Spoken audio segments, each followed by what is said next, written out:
IT job కోసం చూస్తున్నారా? ఐటీలో కెరియర్ బిల్డ్ చూసుకోవాలనుకుంటున్నారా? అయితే సమాధానం కోడింగ్ ట్యూటర్. ఇప్పుడు రోషన్ మీద నీ ఒపీనియన్ ఏంటి Srikanth? Is a very hard worker.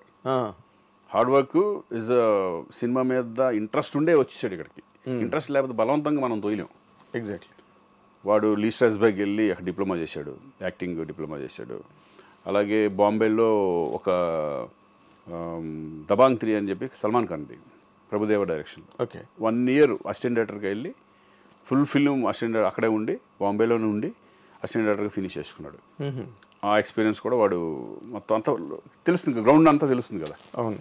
అది కావాలని వాడు కోరుకుంటేనే పంపించాను నేను కూడా. అది కూడా ఓకే. నీ ప్రోద్బలం ఏం లేదు, మనది కానీ ఊహది కానీ ఏమి లేవు. అది మనకు తెలియదు. నువ్వు వెళ్ళు అసిస్టెంట్ డైరెక్టర్ అనలేం కదా. వాడు నాన్న నేను ఇది చేయాలనుకుంటున్నాను, నేను ఇట్లా అనేప్పటికీ అప్పుడు ప్రభుదేవ బాగా తెలుసు కదా, అక్కడ హిందీలో ఫుల్ బిజీగా ఉన్నాడు కదా. ఒకసారి మాట్లాడే ఇంట్లో సూపర్ ఐడియా పంపించేసే నో ప్రాబ్లం అన్నాడు. పెట్టేసాం అనమాట. ఓకే. అందుకేంటంటే సినిమా మీద ప్యాషన్ ఉంది బాగా, కష్టపడతాడు, సినిమా మీద ప్యాషన్. ఇక నెక్స్ట్ ఏంటంటే ప్లానింగ్, ఇంకా మనకు తెలియదు ఏముంది ఇండస్ట్రీ పెళ్లి సందడి టైటిల్ తోనే మళ్ళీ సినిమా రావడం. అక్కడ నుంచి ఇప్పుడు నెక్స్ట్ ఇప్పుడు వృషభ అని జరుగుతుంది, మోహన్ లాల్ రోషన్ది. ఇప్పుడు అది రన్నింగ్లో ఉంది. మార్చి నుంచి మన స్వప్నవరద స్టార్ట్ అయిపోతుంది, Vyjayanthi movies. Very good. Main అది మంచి రెండు డిఫరెంట్ సబ్జెక్ట్స్ పడడం పెద్ద రేంజ్లో. అవునా? ఇంకా దాని తర్వాత ఇంకా ఆడు ఎంత నిలబెట్టుకుంటాడు, ఎంత కష్టపడతాడు అనేది ఆడి మీద వెళ్ళిపోతా ఉంటుంది. ఓకే. అంటే ఇన్ జనరల్గా ఫ్యామిలీ లైఫ్ పాయింట్ ఆఫ్ వ్యూకి వస్తే, బికాజ్ ఐ నో మీరిద్దరు లవ్లో పడడం, మీ ఇద్దరు మ్యారేజ్ చేసుకునే ప్రపోజల్ రావడం, ఇవన్నీ నాకు తెలుసు. ఆ వాతావరణం మీ అందరూ ఫస్ట్ నుంచి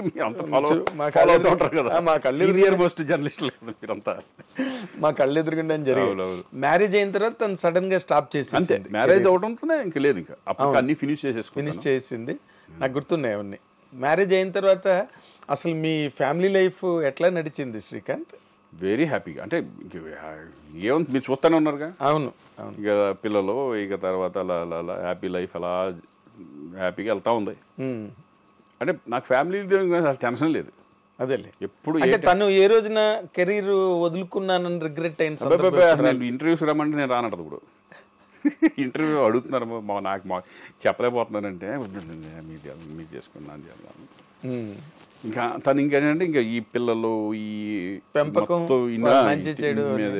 అంటే అది అసలు యాక్చువల్గా చెప్పాలంటే అది చాలా పెద్ద ఫుల్ టైం జాబ్ అది. అవును, 24 hours. మందేముంటుంది ఇక్కడ. షూటింగ్ ఉన్న రోజు హ్యాపీ, షూటింగ్ లేకపోతే మనం ఇక్కడ కూర్చొని టీవీలు చూస్తాం, ఇది చూస్తాం, ఇది చూస్తాం, కబుర్లు, ఫ్రెండ్స్. బట్ అది మాత్రం ఉండేది కదా ఇంట్లో. ఒక లేకపోతే అసలు నడవను కూడా నడవదు.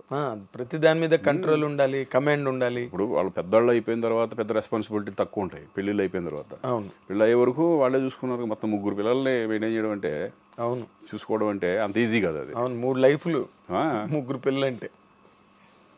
అసలు పాప గురించి. పాప ఏమో ఇప్పుడు కెనడాలో చదువుతుంది, Vancouver UBC, university of British Columbia. Okay. దాంట్లో మార్కెటింగ్ ఇది చేస్తాం అన్నమాట. ఎంబీఏ. ఓకే. అక్కడ ఎంబీఏ వేరే అంటారు, ఎంబీఏ అనరు, but equivalent under graduation, equivalent qualification అంతే. బీబీఎం లాగా. అదే ఆ పాప ఇంకా అక్కడే సెటిల్ అయిపోతుందేమో కదా. అక్కడ ఇంట్రెస్ట్ లేదు సెటిల్ అవ్వాలని, బట్ 4 years ఎడ్యుకేషన్ బాగా చదువుతుందను. ఓకే. Rank student. ఓకే. అంటే కంపారిటివ్గా రోషన్ కన్నా తను బెటర్ స్టూడెంట్ అంట. ఎస్, రోషన్ కంటే బాగా చదువుద్ది. ఇద్దరు బాగా చదువుతారు, మూడోవాడు కూడా బాగా చదువుతాడు. ఓకే. రోషన్ అంటే మిడిల్, అంటే అటు బాగా చదవడం అంటలేదు, బాగా చదువుతాడు అంటలేదు. అదే తను సినిమా మెటీరియల్ 70 అట్ట సినిమా మెటీరియల్, స్పోర్ట్స్ ఎక్కువ ఇంట్రెస్ట్ వాడికి, సేమ్ నాలాగా. ఓకే. నువ్వు క్రికెట్ ఇష్టం కదా? క్రికెట్ అన్ని గేమ్స్ ఆడేవాడు కాలేజ్లో. అవునా? కాలేజ్లో, స్కూల్లో కానీ ఐఎమ్ ఛాంపియన్ ఆఫ్ చాలా. డిస్కస్ త్రో కానీ, షార్ట్ పుట్ కానీ, కబడ్డీ ఆడేవాడిని, బాల్ బ్యాడ్మింటన్ అని ఉండేది. కానీ ఇప్పుడు మనకి సోషల్ మీడియా వచ్చిన తర్వాత Srikanth, with all due regards to you, ఏంటంటో కొన్ని ఎక్కడి నుంచి జనరేట్ అవుతాయో ఆ న్యూస్లు మాకే షాకింగ్ గా ఉంటుంది. ఎందుకంటే 24 గంటలు ఈ మధ్యకాలంలో వచ్చింది కదా మా ఇద్దరికి డైవర్స్ అని. That's what I'm saying. 24 గంటలు మేము ఇండస్ట్రీలో తిరుగుతాం కదా. అవునవును. ఎక్కడి నుంచి వచ్చిందిరా ఈ న్యూస్ అసలు? నేను అదే అన్నా, ఒకవేళ నిజంగా ఉంటే ఇంతమంది మనకు ఎప్పుడు రెగ్యులర్గా ఉన్న ప్రభు కానీ, మీరు కానీ, ఇప్పుడు వీళ్ళందరూ రెగ్యులర్ ఉన్న వాళ్ళు అడిగితే చెప్పేస్తారు కదా. ఒకవేళ ఏమైనా డౌట్ ఉంటే నాకే ఫోన్ చేసి అడుగుతారు మీరు, ఏంటి ఇట్లా వచ్చింది నిజమా శ్రీకాంత్ అని అడుగుతాను. అప్పుడు ఫోన్ చేపించి అమ్మ ఏదో అంటున్నారు చూడని. ఇదే జరిగింది మొన్న. ఓకే, న్యూస్ మీ ఇద్దరం అక్కడికి వెళ్తున్నాం, అరుణాచలం వెళ్తున్నాం. అరుణాచలం వెళ్ళేటప్పుడు ఈ న్యూస్ ఇదైపోయింది. ఊహా శ్రీకాంత్ మధ్యలో అడ్డుగోడలు అంతే. ఏదేదో ఇంకా వాళ్ళ ఇష్టం, త్వరలోనే విడాకులు, వాళ్ళ అడ్డింగ్లు వాళ్ళే ఇంకా చేసి నాయన ఇదేంటంటే ఇద్దరు కూర్చొని మాట్లాడుకుని ప్రభుకి ఫోన్ చేసాం. ప్రభు ఏంటి ప్రభు అంటే, అవును ఏంటి మొత్తం వచ్చేస్తుందంటే నువ్వు ఖండించిన ఒక ఏదో రాసి పడేసేసి ఇద్దరు ఏది వీడియో కాల్ చేసి ఇద్దరు నవ్వుకుంటా ఏమైనా ఇద్దరు పక్కన ఉన్నావా టెంపుల్కి వెళ్తున్నావా అని చెప్పుకోవాల్సి వచ్చామని అమ్మ. మళ్ళీ దానికి ఒకటి కేసులు పెట్టమన్నారు. మనకు అనవసరం కేసులు అన్నీ వేస్ట్ అయింది కదా, వస్తూ ఉంటాయి, దాన్ని వాళ్ళే తెలుసుకుంటారు అయిపోయిందిగా. కాకపోతే ఏంటంటే మీరు పెళ్ళి అయిపోయి ఎన్నో సంవత్సరాలు పిల్లలు పెట్టి ఏంటి ముసలాళ్ళు అయిపోయే టైంలో ఈ టైంలో ఏముంటాయి ఇంకా బిగినింగ్ లోనే లేవు మాకు, ఇప్పుడే ఉంటాయి. పాపం తను మ్యారేజ్ అయింది, నువ్వు ఇందాక అన్నట్టుగా అప్పుడు సినిమాలు మేము ఫాలో అవుతున్నాం కదా, సినిమాలన్నీ వరుసగా కంప్లీట్ చేసుకుంటూ ఒకటి అవునవును తప్పని మ్యారేజ్ అయింది. She called it a day, ఇంకా నో సినిమాస్ నో ఫిల్మ్స్. ఇప్పుడు మా అత్త వాళ్ళు మాతో ఉంటారు, మేమే మొత్తం అంతా ఇక మా అమ్మ ఉంటుంది. ఇప్పుడు మా నాన్న లేదు కాబట్టి అవును, మదర్ ఫాదర్ మేమే అంత చక్కగా నీటి చూసుకోవడం. ఒకవేళ మేము ఎక్కడికి వెళ్ళినా వాళ్ళ ఇంట్లో ఉండి పిల్లల్ని పెద్ద దిక్కుగా వాళ్ళిద్దరు ఇప్పుడు. Very nice, very nice. So మీకు ఇలాంటి మధ్యలో జోల్ట్ న్యూస్లు మీకు కామెడీగా ఉంటాయేమో. కామెడీ ఒకసారి అయితే నేను అవుట్డోర్లో షూటింగ్లో ఉన్నా, ఇంట్లో చాలా కంగారు పడిపోయారు. ఏంటి యాక్సిడెంట్ అయిపోయింది శ్రీకాంత్కి, చనిపోయాడు అది అని చెప్పేసి వచ్చేసింది తప్పన.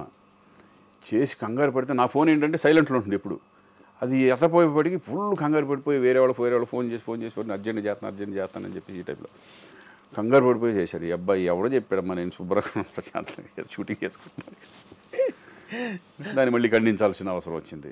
అదేలే. ఇప్పుడు అలాగే సుబ్బలేఖ సుధాకర్ గారికి చాలా మంది చంపేశారు. కాదు, వాళ్ళే ఇచ్చేస్తారు విడాకులు, మీరే నేనేమనుకుంటానంటే పాజిటివ్ దిష్టి పోయింది లేడీ అమ్మ, దిష్టే పోయింది ఏదో మధ్యలో ఇటువంటి అదేలే అప్పుడు లైవ్ లైట్లో ఉంటాం. అంటే ఇప్పుడు నీలా నవ్వుకునే వ్యక్తి అయితే ఓకే. బాలు గారు నన్ను అడిగాడు అనమాట ఒకసారి, బాగా చను నేను, ఏరా ఏంట్రా న్యూస్లు ఎవరు రాస్తారా న్యూస్లు నేను అని. అంటే మనకు అలవాట్లేదు కదా కైండ్ ఆఫ్ జర్నలిజం. ఇప్పుడు మొన్న అరవింద్ గారు అడుగుతున్నారు కదా, అరవింద్ గారు నన్ను అడుగుతున్నారు కదా, ఏది అలా పాజిటివ్ గానే జర్నలిజం వేరు మీది వేరు. ఇప్పుడు ఎవరు పడితే వాళ్ళు, ఇప్పుడు మా ఊళ్ళో కూడా వీడియో ఇది పెట్టేశారు యూట్యూబ్ ఛానల్స్ పెట్టేశారు. వాళ్ళు ఇష్టం ఏం కాదు ఎవరు రాస్తున్నారు ఏంటనేది, వాళ్ళకి ఏదో రాసుకుంటే పోతున్నారు. అంటే వాళ్ళు పెంచుకోవడానికి మిమ్మల్ని వాడుకోవడం మీ పాపులారిటీ అంతే కదా. శ్రీకాంత్ కి ఓకే విడాకులు అంటే అందరూ ఏంటి చూస్తారు కదా, తెగ చూసారు, అది భయంకరంగా వెళ్ళిపోయింది ఎక్కడికో, మరి వాడికి డబ్బులు వస్తాయి. మొన్న అలాగే చిరంజీవి గారు వరుణ్ తేజ్ ఫంక్షన్ లో డాన్స్ చేస్తే అది ఎక్కడో చెయ్యి తగిలిందని దాని మీద రచ్చ అయిపోయింది యూట్యూబ్ లో. అసలు మొన్న ఇట్లాగే కొన్ని వస్తాయి ఉంటాయి, బయటికి వెళ్ళి ఏమైనా చేయాలన్నా గబుక్కుని ఏమైనా వెళ్ళిపోతా ఉంటుంది. అది ఎక్కడి నుంచి లీక్ అవుతాయో తెలియదు కానీ ఎక్కడ పడతారు వాళ్ళు, అందులో చాలా జాగ్రత్తగా ఉండాలి. అసలు చాలా ఇదివరకు ఇట్లాగా ఫ్రీగా ఉందామన్నా ఎక్కడికన్నా మన ఇష్టం సరదాగా వెళ్దామన్నా కూడా కుదరదు. ఆ రిస్ట్రిక్షన్ ఫీల్ అవుతున్నావు నువ్వు? డెఫినెట్గా. అంటే అంటే నేను అనేది కొంచెం విగ్రస్గానే వెళ్తాను సరదాగా, థియేటర్కి వెళ్ళిపోతా, ఏమైనా షాపింగ్ అయితే కనుక షాపింగ్కి వెళ్ళిపోతాను, నేను పట్టించుకో జనరల్గా వెళ్ళిపోతాను, అదే జనరల్ సిటిజన్ లాగా వెళ్ళిపోతాను అంతే. అది పెద్ద నేను పెట్టుకోను. నాకు ఎక్కువ అప్పుడు హైదరాబాద్ అనేది ఎక్కడికో మెట్రోపాలిటన్ సిటీకి వెళ్ళిపోయింది, ఎక్కడికో వరల్డ్ ఎవరో వచ్చి కూడా డిస్టర్బ్ ఎవరో అయిపోయింది. ఎవరి కాళ్ళు చాలా డీసెంట్గానే ఉండే 10 మంది ఉంటే ఒక 2-3 ఫోటోలు దిగుతారు అంతే, అంతకంటే ఏముండదు, డిస్టర్బెన్స్ ఉండదు. And for more videos, please subscribe to iDream. Please subscribe to iDream. Please subscribe iDream. And please subscribe to iDream. For more videos, subscribe to iDream. please like, share and subscribe to the channel. Congratulations, iDream. Subscribe to iDream. Subscribe to iDream. So subscribe to iDream Media. iDream ki iDream team andarki huge congratulations. Please subscribe iDream Media. Please subscribe to iDream. Subscribe iDream. Please subscribe to iDream. I dream అంటే నా కళల ఛానల్ను subscribe చేసుకున్న నోరు తిరుగుతలేదు. మీరైతే గంట గుర్తు కొట్టండి. For more such videos, please subscribe to iDream. Subscribe to iDream. Please subscribe to iDream. Please subscribe iDream Media. Please do subscribe to iDream. Please subscribe to iDream Media. For best entertainment and information, please subscribe iDream. And don't forget to subscribe to iDream.